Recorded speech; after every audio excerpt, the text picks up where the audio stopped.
Hola amigos del canal. El tema de la mediunidad, el ser posible paso al otro lado y lo que hay después del otro lado, después de investigar, de tener una experiencia cerca de la muerte, me quedaba más o menos claro.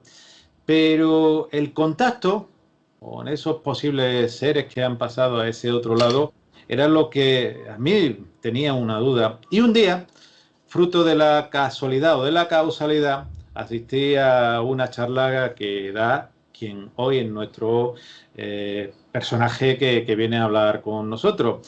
Hablaba pues con Luis Arriba, un amigo y compañero, también queremos dar un saludo aquí a Lola Aparicio, y él demostró que vale más una muestra que mil palabras, sin muestra, evidentemente. Esa muestra que él me dio me hizo mucho que pensar y de hecho me convenció pues que algo tiene que haber y de verdad para mí es todo un placer y un honor volver a tener con nosotros a Miquel Izarralde. Miquel, bienvenido de nuevo a la Rueda del Misterio. Hombre, esta es mi casa y como la he echado de menos. Encantado de estar aquí. Gracias por tenerme. Ya sabes que yo soy y siempre seré forofo incansable de la Rueda del Misterio y de Miguel Ángel Perterra. Y no es pelota, ¿eh? No, sabe que es mutuo, que somos seguidores mutuos Mm, y que de verdad te sí, tenemos un gran aprecio todo. igualmente. Miquel, de verdad para mí es todo un placer, ya te digo, tenerte aquí. Tema de la Gracias. mediunidad.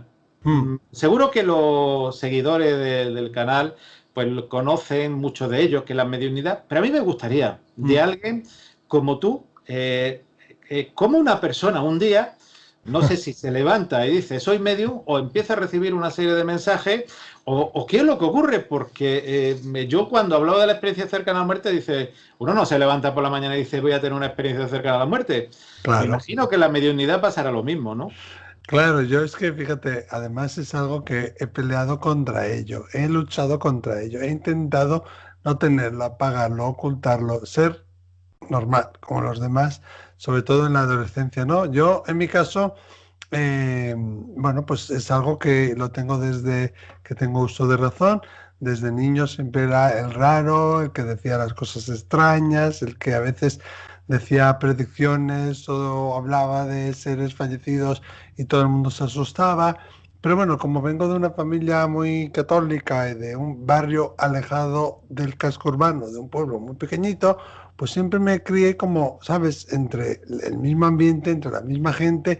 Es como que era normal, yo vivía como en mi mundo, ¿no? El cambio fue ahí ya, primero con 12 13 años y después ya con más años, con 16 15 cuando me fui al instituto, cuando empecé a ver que no era una cosa tan habitual, ¿no? Yo crecí con ello, pensaba que, bueno, pues como uno es bueno en el fútbol y la otra puede ser muy buena saltando a la comba, pues como yo vivía en ese mundo, menos las horas que estaba en el colegio, pues que era normal y que, bueno, pues que era una capacidad más y que quizá había más personas, si no todas, que lo tenían también, ¿no? Y hablaba con los animales y sentía el viento, el aire, los árboles, los elementos, un montón de cosas así. Y para mí eran a veces pequeñas anécdotas y otras veces pues cosas muy grandes, ¿no? Hasta que, bueno, y tenía la protección esa de mis padres. Y entonces es algo que yo no sabía que se llamaba medium, yo no sabía ni qué era medium. Mis padres estaban aterrorizados y su respuesta siempre era la de vete a rezar, vamos a rezarle a la Virgen o vamos a rezar a la Virgen, al ángel de la guarda. Era una forma de protegerme, ¿no? Yo crecí con eso, ¿no? Yo no sabía que no era habitual en otras personas, ¿no? Me daba cuenta que no era en todas, pero bueno, pues pensaba que era como una habilidad más, ¿no? Y para mis amigos, mi entorno de barrio, mi entorno de clase, que siempre fue el mismo hasta los 14 años, pues era una cosa como que hacía Miquel, ¿sabes? Que eso es normal en Miquel, ¿no? Y después cuando ya voy al choque ese de cambiar de pueblo, a otro instituto, a un sitio más grande, que me doy cuenta que no es tan habitual cuando intento ocultarlo, cuando intento negarlo, cuando intento luchar contra ello, ¿no? Pero bueno, luego el mundo de los espíritus es muy, es muy divertido y tiene pruebas que te ponen, ¿no? Y a mí de repente me mandaban una visión o me mandaban una fecha o me hacían, no me hacían, pero bueno, me mostraban cosas que después yo decía que se cumplían y claro, cuanto más quieres huir de algo, pues más luego eso mismo te enreda, ¿no? Y, Y Miquel, ¿cuál fue ese clic que te hizo decir, oye, yo, como tú dices, puedo mm, hablar o comunicarme con animales, sí. veo algo distinto, pero ¿cuál fue ese clic profundo que se te produjo? Mira, uno de los más fuertes, que además siempre hablo de él, porque seguro que hubo más, porque cuando ya empecé como a recordarlo y hablarlo, de repente es como que mis hermanos mayores, que me sacan 13 y 12 años, mi madre, mi padre, iban diciendo y iban recordándome también cosas, ¿no? Según yo contaba anécdotas, había cosas que yo había olvidado de mi niñez, pero ellos me lo iban recordando. Pero yo tengo muy marcado una anécdota que me ocurrió con 11 años que un familiar nuestro que vivía en el portal de al lado, que toda mi vida yo lo había conocido, pues que entraba al hospital, salía del hospital, entraba, salía. Era, yo no sabía que tenía cáncer, pero bueno, yo lo conocí siempre así. Y recuerdo que se me presentó, lo vi en una noche, la víspera de su muerte, como una neblina en la que va formándose una forma que era una forma idéntica, calcada a él, donde él me anunció que al día siguiente iba a morir, ¿no? Y en ese momento, desde ese momento y hasta que lo dije, se me puso como en el estómago una sensación súper dura de casi como de querer como hasta vomitar, de que te obliga casi a decirlo, ¿no? Y no podía callármelo. Obviamente nadie me hizo caso hasta que ocurrió al día siguiente. Pero ahí ya, luego yo me culpaba que yo, si no lo hubiera dicho, no hubiera ocurrido, cosas así, ¿no? Y también más tarde, con 14 años, también me ocurrió una situación donde predije un incendio de una casa de un familiar, otra muerte. Entonces fueron como unas cosas que dije, ostras, aquí está pasando algo, una vez vale, dos veces vale, tres veces ya no es casualidad, ¿no? Y ya cuando he sido más adulto y he empezado a hablar de aquellas situaciones, porque estaba recopilando unos datos y tal, mis padres y los adultos me iban recordando, también hacías esto, también hacías lo otro.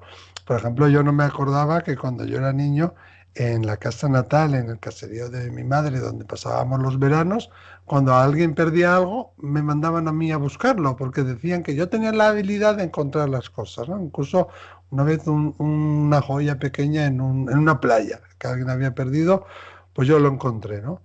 Y que decía, que yo no lo recordaba, y que decía, ah, siento vibraciones, aquí está. Y ¿cómo sabe un niño esas palabras de vibraciones, esas cosas, ¿no? Mi familia súper católica no hablaban de esas cosas. Pero bueno, fue duro sobre todo en la adolescencia, ¿no? Yo creo que sobre todo esas dos situaciones fueron las que me hicieron sentir que algo extraño o distinto estaba ocurriendo, aunque toda mi vida yo tenía amigos imaginarios, tenía personas que me acompañaban. Como he dicho, vivía en un barrio a las afueras del pueblo, un pueblo pequeñito, y nos dejaban, pues eso, caminar hasta la escuela, íbamos todos los días caminando. Tenía en un lado fábricas, en el otro lado carretera y al lado de la carretera las vías del tren. O sea que nunca había casi nadie más que la gente de siempre que cruzas, que van a trabajar, que vienen de trabajar. Pero dicen que yo siempre iba cantando, iba hablando, iba contando cosas a alguien, ¿no? Y decían que era un niño muy imaginativo. Así que me acuerdo que pues tendría por ahí con 10 o 12 años, alguien pues se metió conmigo, alguien que pasaba en el coche, algún vecino, pues fíjate, Miquel estaba hablando solo y tal, y mis padres me decían, no tienes que hacer eso, que se van a reír de ti y tal. Y yo dije, no, no, si no estaba hablando solo, si había una señora conmigo y había una niña y había un perro y tal. Bueno, bueno, ya estás con tus teatros, ¿no? Porque decían que era muy teatrero. Y ya me enfadé y entonces me retaron, ¿no? Me dijeron, bueno, a ver, descríbenos esas personas. Si no son amigos imaginarios, ¿quiénes eran? Dije yo, no sé quiénes eran, pero y las describí. Entonces ocurrió un silencio ahí de muerte, ¿no? Y porque una de las señoras tenía un dato muy característico, que tenía en una mano dos dedos pulgares, que resulta que una bisabuela de mi madre, pues tenía esa característica, que yo nunca había oído hablar de ella, ni había visto una fotografía ni nada, y otra se asemejaba a una niña que había muerto cuando una prima mía, cuando yo tenía 1 año y medio, 2 años, y yo le llamaba cariñosamente Marisol, ¿no? Porque mi prima era rubia, ojos verdes, tez muy blanca, y me recordaba como a esa niña de Marisol. Entonces ahí ya empezaron a cambiar las cosas, ¿no? Pero creo que el shock más grande fue ahí, ¿no? Cuando ya pasé al instituto y empecé a ver como que los demás no tienen esto, esta sensibilidad o esta hipersensibilidad, esta forma de hablar, y además si lo hablo, es que se meten conmigo, cosa que hasta entonces nunca me había pasado, ¿no? Y ahí intenté anularlo, pero bueno, no pude, no No pude, pudiste, no pude. evidentemente. Y yo quería preguntarte, porque investigadores también y personas Mm, con capacidades, como puede ser Bacarrasco, sí, también le he hecho esta pregunta, otros investigadores como Pedro Manuel Girón también, y me gustaría también hacértela a ti, sí. Miquel. La persona tiene esas capacidades, pero es como alguien que, no sé, un deportista tiene capacidades, pero también hay que entrenar para poder llegar a ser, no sé si la palabra sería de élite, pero sí amplificar esas capacidades Claro. innatas que tenéis. Claro, imagínate tú que eres médico, que hubieras estudiado medicina, pero no hubieras ejercido nunca, ¿no? O no hubieras visto nunca a nadie operarse, no hubieras hecho la residencia. Si solo te quedas con tus estudios o alguien que dijera, pues este niño tiene el don del piano, ¿no? Y a veces pasa eso con el mundo espiritual, que pensamos que porque es un don, no lo tenemos que desarrollar, no lo tenemos que trabajar. Y todos los dones que tenemos los seres humanos son dones que venimos a trabajarlos aquí en la tierra para dejar nuestra aportación, para dejar nuestro granito de arena.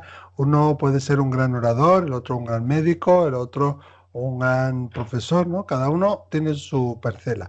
Pero por ese don y para con la gente con la que vas a manifestar y trabajar con ese don, tenemos una gran responsabilidad y en nuestro caso también con el mundo de los espíritus. Y hay que trabajarlo, claro que sí, porque si no sería como alguien que tiene buena voz, por ejemplo, un cantante, pero no tiene la técnica, ¿no? ¿Y cómo se trabaja, Miquel? Porque evidentemente, como tú dices, el médico pues aprende Sí, en la claro. residencia lo que tiene que hacer, en Mm, cualquier otra profesión, en cualquier otra actividad. El pintor, el que tiene dote de pintura, sí. pues va a la Escuela de Bellas Artes o hace cursos para mejorar sus técnicas, pero la persona con capacidades, ¿cómo lo hace? Esa es mi lucha, ¿eh? Y esa es un poco la función por la que, el motivo por el que creé el instituto que llevo yo y todo eso, pero bueno, cada año vamos mejorando y cada año vamos escuchando a los alumnos y implementando nuevas cosas. Lo más importante para mí, desde lo que yo he observado desde mi experiencia, es crear una conexión contigo mismo y crear una conexión con el mundo de los espíritus que sea individual. El truco y también la dificultad de los dones psíquicos es que cada uno los percibe de manera diferenciada. Es decir, que tus experiencias, tu cultura, tu vida, tu religión, el momento de la vida en la que hayas vivido, van a influenciar cómo entiendes ciertos símbolos. Y muchas veces el mundo de los espíritus se va a manifestar a través de símbolos. Entonces tenemos que trabajar en cómo tú percibes esos símbolos, ¿no? Y hay gente que es más visual que auditiva, hay gente que es más olfativa y auditiva que visual, ¿no? Entonces eso hay que entender cómo cada uno trabaja y implementar eso, ¿no? Motivar eso. Pero meditación, ejercicios de visualización, recomiendo muchísimo también el método Silva, el De control mental. ventilación, ¿no? Sí, claro, eso es. Técnicas de respiración yógicas o algo que tenga que ver con controlar la respiración, porque al final la respiración te va a ayudar a estar más equilibrado y a reforzar tus energías sutiles. Pero luego tenemos que buscar que ahí está la dificultad, cuál es tu manera de percibir los dones. ¿Eres visual? ¿Eres sensitivo? ¿Eres olfativo? ¿Eres auditivo?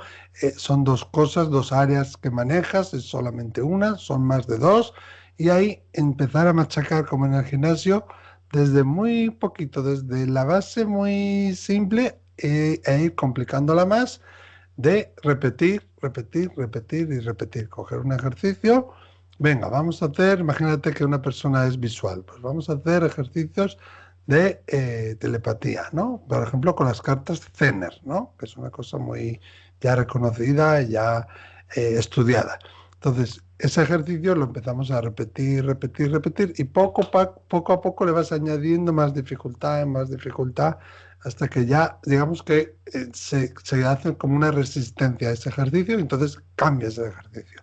Pero es realmente algo que haces toda tu vida, o debería decir que no es algo que haces, sino que es quien eres y que es algo que debes llevarlo, ¿no? Pues como un cantante o como un deportista, ¿no? No te estiras solo hoy o no te estiras solo cuando vas a correr una maratón, sino que te entrenas todos los días o X días a la semana. Al final, si no llevas una vida ordenada y no lo integras en tu vida de forma adecuada, pues tampoco se va a manifestar de forma adecuada. Y para nosotros es muy importante trabajar en lo emocional. Nosotros somos un lienzo a través del cual se manifiesta el mundo de los espíritus. Entonces, como humanos que somos, es muy importante y yo diría ya casi ya obligatorio de trabajarse uno sus propios miedos, sus propios traumas, sus propias carencias. ¿Por qué? Porque si no, cuando yo esté con alguien en consulta, voy a hacer una proyección, ¿no? Voy a no saber distinguir lo que es intuición o lo que es el miedo o lo que es el miedo de la otra persona y voy a interpretar erróneamente y quizá contaminar con mi propia experiencia la comunicación espiritual. Por eso el Porque entrenamiento y el trabajo personal, ¿no? Es muy claro, importante. porque Miquel, por ejemplo, cuando estás delante de una persona, Mm. ¿cómo haces para sintonizar o intentar sintonizar con, no sé si con un ser querido, Mm. con alguien del más allá o con algo, no, Sí. no sé, no sé realmente, que siempre he dicho que yo de eso no suelo entender ni no entiendo. ¿Qué hace, qué es lo que hace? ¿Cómo llega esa sintonía? No sé si es como una radio que tú vas sintonizando y dices, ahí está el canal de FM, Bueno, ¿no? sí, un poquito sí y no, sí, pero a ver, el don es algo que está vivo, entonces yo, por ejemplo, ahora no funciono de la misma manera que hace 20 años ni hace 15 años, ¿no? El don está vivo y cuanto más le des, más te da, como un idioma, ¿no? Cuanto más lo utilizas, más fluido y más integrado está también en ti. Si lo dejas de utilizar, pues también se oxida. Entonces yo me acuerdo que al principio cuando empezaba lo pasaba muy mal, porque después de hacer como 2 o 3 sesiones pasaba muchísimo frío, no importaba como si estuviera en la mitad de la playa de la Malagueta en pleno agosto, que me tenían que poner toallas y abrigos, lo que sea, ¿no? Porque era como un frío interno, ¿no? Que te agita. Y no podía hacer muchas consultas muy seguidas. Al final vas aprendiendo, vas creando también tus técnicas, vas creando también el hábito. Y yo al principio tenía que meditar siempre media hora antes de cada consulta.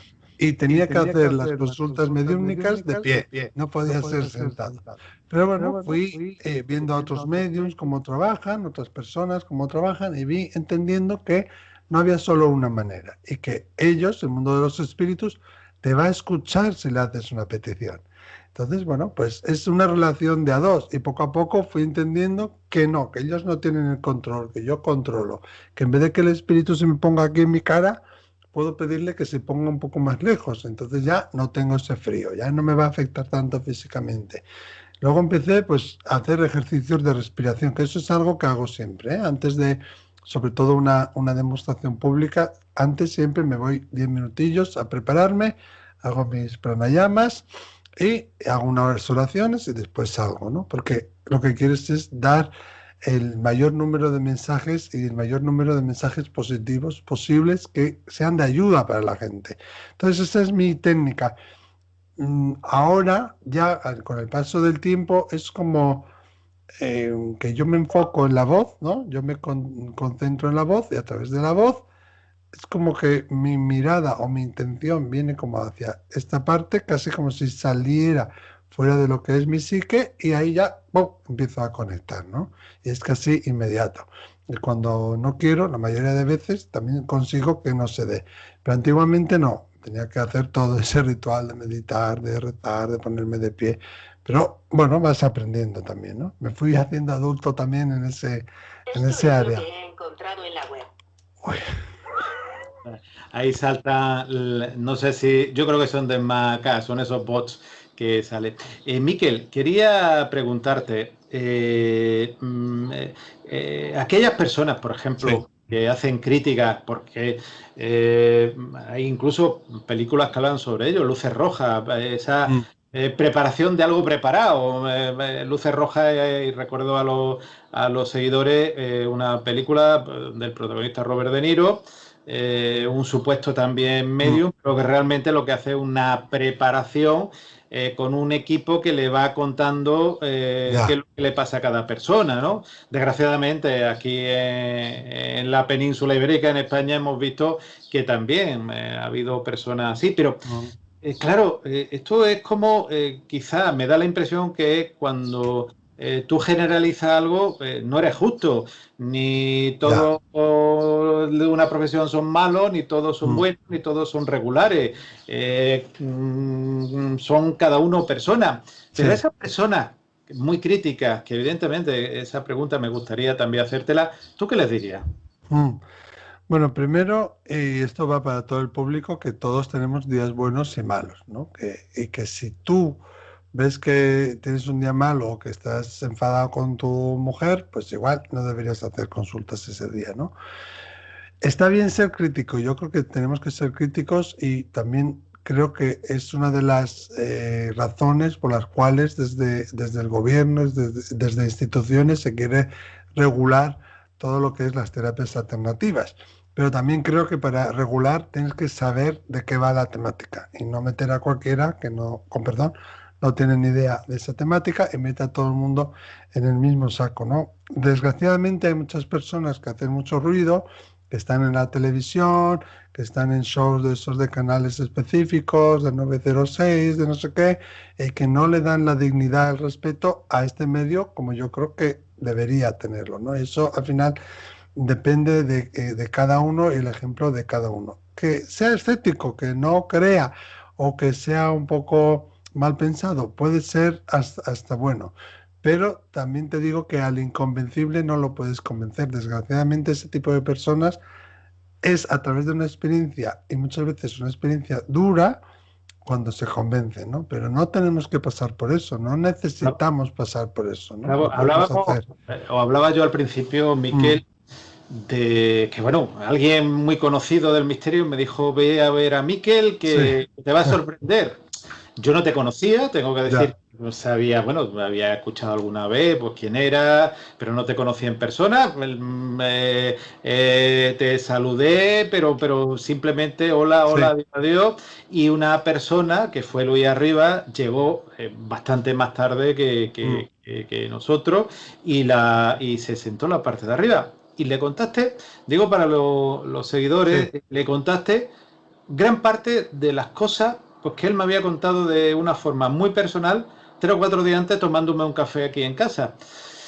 Claro, como digo, que más vale una muestra Ya. que 1000 palabras, pero Miquel, en esa bueno, charla o acciones que tú haces Sí. multitudinarias, ¿cómo te llegan esos mensajes o esas comunicaciones? Cada vez es distinto, ¿eh? Cada persona es distinto, pero normalmente yo veo y siento en mi cuerpo. O sea, yo no veo, bueno, puedo ver dentro de mi cabeza o puedo ver, que es lo que normalmente me pasa, como encima de la cabeza de la gente, ¿no? Como si fuera una pantalla y de repente, imagínate, me voy a inventar ahora, ¿no? Veo un coche y siento el impacto en mi cuerpo, ¿no? O me duele el corazón y veo una arteria que se cierra.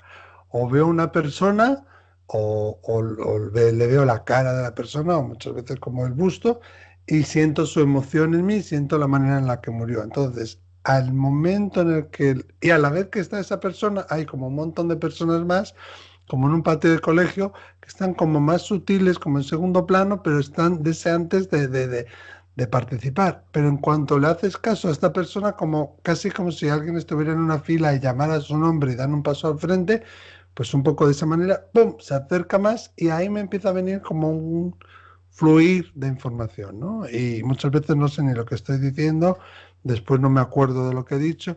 Y en mi caso, por ejemplo, cuanto menos sepa, mejor. ¿no? Obviamente tenemos días mejores, días peores, pero yo cuando hago consultas, a las personas que me organizan las consultas les tengo prohibido que me digan ningún dato de la persona, ni siquiera el apellido. Yo quiero una lista con los nombres, si son seudónimos no me importa, ¿sabes? O otro nombre que no sea el suyo real, para solamente ir a buscarles y recibirles, pero no necesito ningún dato más. Y de hecho, cuanto más sabes de alguien, más difícil es dar el mensaje, ¿no? Porque se mete ahí tu deseo, se mete ahí lo que te gustaría decirle, ya no eres tan objetivo. Y en un mundo como ahora, hemos Mm, vivido y vivimos encerrados en muchos casos, hemos estado en grandes temporadas con ese encierro. sí, ¿Se puede realizar esa mediunidad a distancia? Vía digital, como estamos, por sí, ejemplo, sí, sí. Pues te puedo decir que sí, ¿no? Que yo llevo ya años haciendo consultas online, porque hay gente que me contacta de Latinoamérica, de otros países, de Alemania, de Canadá, y bueno, pues ya hace tiempo que lo hago así online. Sí te voy a decir que al principio cuando empecé a hacerlo, en el año 2014-2015, no lo hacía tanto como ahora y necesitaba un poquito más de tiempo. Normalmente por la conexión de la persona, no por la conexión con el espíritu. Se cae la conexión, que no te oigo, que el micro no me va, que no sé qué, tal, ¿no? Entonces procuraba poner a la persona que tenga el online al final del día. Pero también eso ha ido mejorando. Y sí es verdad que en los primeros días que empecé a hacerlo como más seguido, me cansaba más. Pero bueno, ahora mismo para mí es igual hacerlo por teléfono que hacerlo o así por vídeo o en persona. Prefiero en persona que en vídeo y prefiero en vídeo que por teléfono porque me requiere más esfuerzo, ¿no? Pero en realidad es lo mismo. Yo funciono a través de la voz, me veo así como una especie de cortina o de pantalla de cine que se abre encima de la cabeza de la gente y veo y oigo o veo y siento, ¿no? Entonces, en cuanto empiezo a decir algo, se va como abriendo la película, ¿no? Y muchas veces no sabes lo que estás diciendo hasta que llegas al final de y, esa frase o de esa historia. y si Miquel Izarralde ve algo muy negativo, Mm, mm, yo siempre me lo he ya, preguntado, ¿qué algo muy negativo qué hace? claro, a ver, Una pregunta difícil, ¿eh? Esta es sí, sí, no, es pero complicada. fíjate, esa me la hacen mucho y me la he hecho yo mucho también a mí mismo. Yo lo que procuro es ponerme en el lugar de esa persona, ¿no? Si tú vas a decir algo, ¿en qué va a ayudar ese algo? ¿Va a servir para algo o va a servir para traer más sufrimiento? Si yo sé que mi padre está mal y le queda pocos días de vida y tú ya estás con él y ya lo estás cuidando, ya eres consciente de eso, ¿de qué sirve que yo te lo diga y yo insista en este dolor y en esa herida? No sirve para nada. Entonces siempre tenemos que pensar, la información que doy yo va a servir para algo, va a hacer un bien o va a traer más dolor. Después es verdad que hay situaciones que decimos que no nos gusta decir, que siempre nos gustaría, ¿no? Hablar de nacimientos y de loterías y de casamientos y cosas bonitas, pero la vida está llena de experiencias y no todas son bonitas. Pero siempre, que es lo que yo procuro hacer, es voy a ponerme en el lugar de la otra persona. O sea, si yo fuera esa persona, ¿cómo a mí me gustaría que me dieran esta noticia? ¿No? ¿Cómo me gustaría recibirlo? Y tener la máxima de que si no va a traer ninguna luz, si no va a hacer ningún bien, si no va a ayudar en nada, pues no lo digas. ¿Por qué? Porque no vas a traer sufrimiento, no estamos para eso.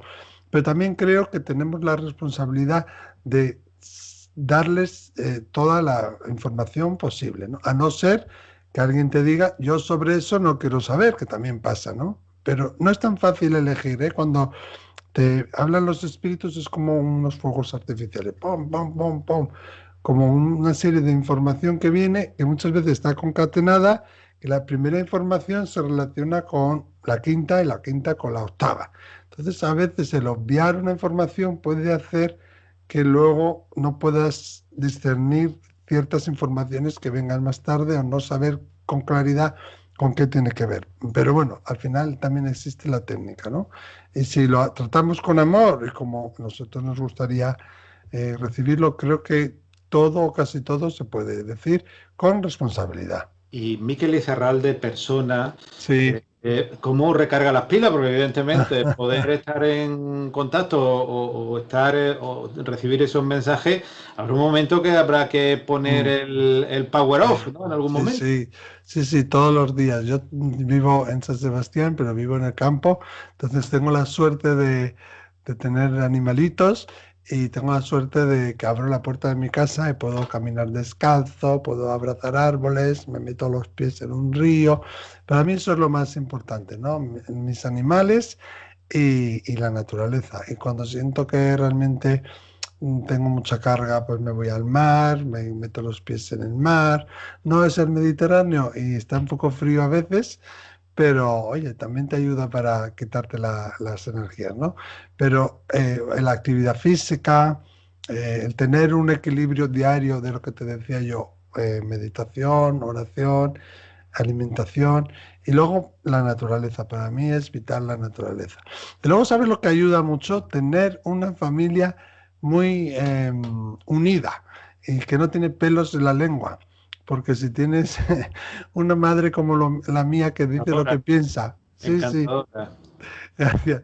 O unos hermanos que te han criado, o una pareja que está siempre preocupada porque no te pase nada malo, pues cuando estás un poco así, te hacen así, ¡zas! Un zasca que, coño, te saca de donde estés. Y es lo mejor que hay, ¿no? Una familia súper unida que no tenga pelos en la lengua. Eso Mm. siempre ayuda. Y ya digo, es una Sí, madre sí, sí. encantadora porque tuvimos ocasión de conocerla en Azcoitia y Sí, de verdad, encantadora, encantadora. Solamente me queda decir, sí, gracias. Miquel, le hemos llegado al final. Fíjate que Vaya, por se Dios. ha pasado el tiempo Sí. volando, volando. Y yo estoy empezando nada más. Efectivamente, por lo cual hay que emplazarte para otras muchas entrevistas. Claro. Y a mí me gustaría, antes de terminar, aquella persona que quiere contactar con Miquel Mm. Izarralde, cómo puede hacerlo? Sí, lo más fácil es la página web, ¿no? mikelizarralde.com y ahí ya por el formulario. También están las redes sociales, pero recibo cada día un montón de mensajes privados que no me da tiempo de leer, ¿no? O sea que lo más fácil es el formulario por la página web mikelizarralde.com y ahí ya, ya llega a mí. Miquel, de verdad que hemos sobrepasado un par de minutillos el tiempo que habíamos dicho. Yo quiero invitarte para muchas más Mm, entrevistas. Para mí sabes que es siempre un placer sí, hablar contigo, en público, en privado, siempre compartir y sabes que se te quiere un montón. ¿Eh? igual, igualmente. De Pues verdad. cuando quieras, yo soy todo tuyo. Muchísimas gracias. Un fuerte abrazo. Gracias, igualmente. Hasta la próxima.